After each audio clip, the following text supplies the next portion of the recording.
السلام عليكم ورحمة من الله تعالى وبركاته.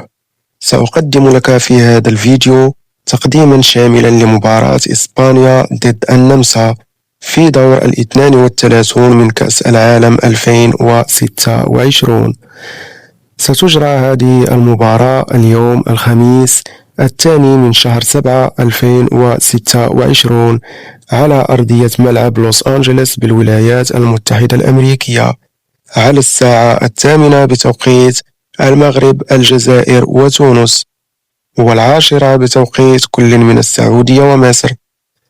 ستذاع هذه المباراة على قناة بين سبورت ماكس 1 بتعليق عامر الخضيري، وبين سبورت ماكس 3 بتعليق محمد بركات.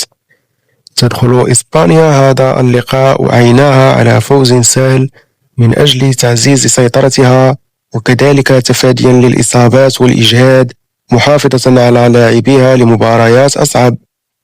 في حين تدخل النمسا المباراة وهي تبحث عن تحقيق المفاجأة والإطاحة بأقوى المرشحين للتتويج باللقب، متسلحة بقوتها التكتيكية وصلابة خط دفاعها بقيادة صاحب الخبرة دافيد ألابا. مواجهة تحمل الكثير من التكتيك والندية. من تتوقع أن يفرض سيطرته ويحسم هذه المباراة لصالحه؟